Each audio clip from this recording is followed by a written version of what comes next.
For 6 tense months in 1939, the fate of a single city brought Europe to the edge of destruction. The Danzig crisis, which lasted from March until September of that year, was the direct prelude to the deadliest conflict in human history. It was a dramatic struggle between Nazi Germany and Poland over the future of the free city of Danzig. While the city itself was the immediate focus, the crisis was really about something much larger: Hitler's ambition for domination and the willingness of Britain and France to finally stop him.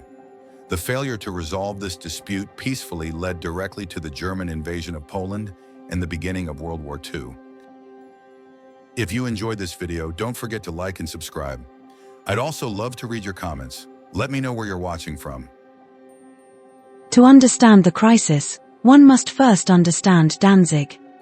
Known today as Gdansk, Poland, this port city on the Baltic Sea has a long and complex history, having been ruled by both Polish and Germanic authorities over the centuries. After World War I, the victorious Allies faced a difficult problem. US President Woodrow Wilson had promised Poland free and secure access to the sea, which logically pointed to Danzig. However, the city's population was about 90% German. The compromise, established by the Treaty of Versailles in 1919, was to make Danzig a free city. It did not belong to Germany or Poland but was under the protection of the League of Nations. Poland, however, had special economic rights, controlling the city's foreign affairs and using its port as a main gateway for Polish trade. This solution satisfied no one. Poland felt betrayed, believing it needed Danzig for true economic independence. In Germany, the loss of Danzig was seen as a national humiliation, an open wound in the East that fueled bitterness and a desire for revenge. The rise of Hitler and the shift in tensions.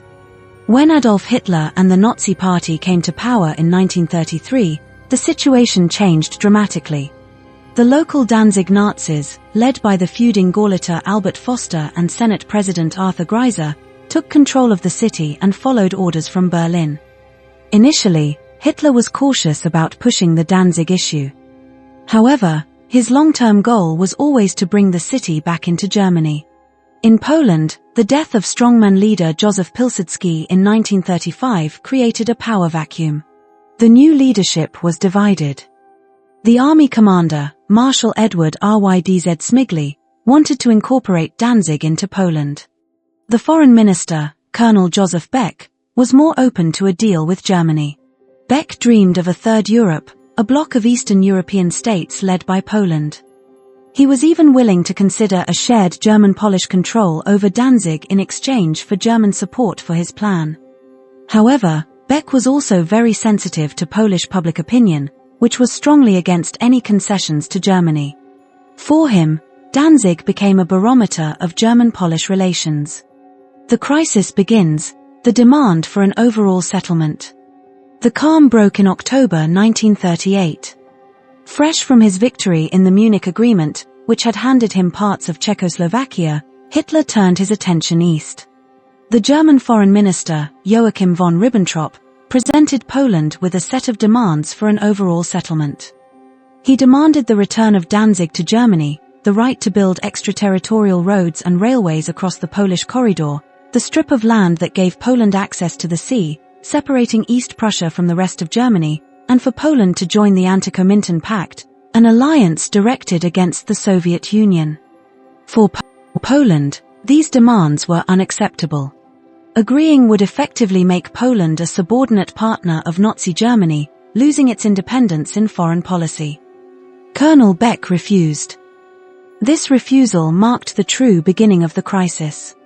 Hitler, angered by Polish defiance, began planning for a full-scale invasion, telling his subordinates he was no longer interested in a peaceful solution. The Western powers step in. The international situation was shifting. In March 1939, Hitler broke the Munich Agreement by occupying the rest of Czechoslovakia. This act finally convinced the British government, led by Prime Minister Neville Chamberlain, that Hitler's ambitions were limitless. If Germany was stopped, it had to be now. A false alarm about a planned German invasion of Romania further heightened fears in London. In searching for allies to contain Germany, Britain turned to Poland. Colonel Beck, cleverly using the situation, proposed a direct British promise to defend Poland. On the 31st of March, 1939, Chamberlain stood in the House of Commons and announced a British guarantee of Polish independence. He declared that Britain would go to war if Germany attempted to conquer Poland. France, already allied with Poland since 1921, also reaffirmed its commitment. This was a historic turning point. For the first time, Britain was promising to fight for a nation in Eastern Europe. The intention was to create a peace front to deter Hitler. However, the guarantee had a critical flaw: it did not specify Poland's borders. This gave Britain some room for diplomacy, but it also made the commitment somewhat vague. Crucially, key German officials, especially Ribbentrop, were convinced that Britain and France were bluffing. They believed the Western democracies would never actually go to war for a distant city like Danzig. The summer of tension, two sides preparing for war. Throughout the summer of 1939, the crisis deepened. Hitler, furious with the British guarantee, renounced the German-Polish non-aggression pact. German propaganda began a loud campaign, demanding that Danzig go home to the Reich. Meanwhile, behind the scenes, the German military finalized Fall Weiss, Case White, the detailed plan for the invasion of Poland. In Danzig, the Nazi-controlled Senate created incidents to provoke Poland. They harassed Polish customs officials and built up paramilitary forces. In one notorious event, a sign at a café popular with students read, "To dogs and Polish students entrance is forbidden." This led to violent brawls, inflaming public opinion in both countries. The Poles, encouraged by the British and French promises, stood firm. Beck declared that peace has its price, but honor was without price. Poland began mobilizing its forces. The British and French, trying to strengthen the peace front, opened talks with the Soviet Union. But these talks failed, largely because Poland, deeply distrustful of the Soviets, refused to allow Soviet troops on its territory. Then, in a stunning move that shocked the world, Hitler and Stalin signed the Molotov-Ribbentrop Pact on the 23rd of August, 1939. This non-aggression treaty contained a secret protocol dividing Eastern Europe, including Poland, between them. Hitler had now secured his eastern flank, eliminating the threat of a two-front war. The final days, the point of no return.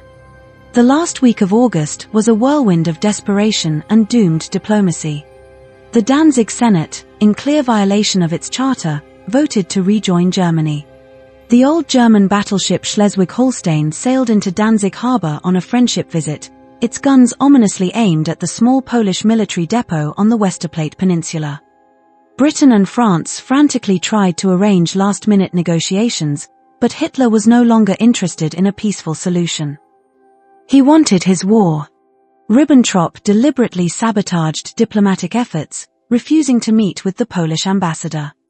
In a final, cynical act to justify the invasion, the Nazis staged a fake Polish attack on a German radio station on the night of the 31st of August.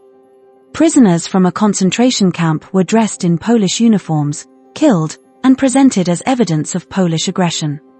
At 4:45 a.m. on the 1st of September, 1939, the Schleswig-Holstein opened fire on the Westerplatte. German troops poured across the Polish border, and Luftwaffe bombers struck cities across Poland. World War II had begun. Conclusion: more than just a city. The Danzig crisis was the final act in the long tragedy of appeasement. It demonstrated that Hitler's ambitions could not be satisfied by handing him other people's territories. For Hitler, Danzig was always a pretext. His real goal was Lebensraum, living space, the conquest of Poland and the destruction of its nationhood. The crisis also showed the fatal miscalculations on all sides. Hitler and Ribbentrop believed Britain and France would not fight. The Western powers believed a firm guarantee would deter him. Poland believed in the strength of its own army and its alliances. In the end, the Danzig crisis was about the fundamental principles of international order, the sovereignty of nations and the rejection of aggressive expansion by force. When diplomacy failed to defend these principles, war became inevitable. The 6-month crisis over the free city of Danzig, a place that few outside of Europe had heard of, thus became the spark that set the world ablaze, proving that in the face of determined tyranny, even a single city can become a symbol worth fighting for.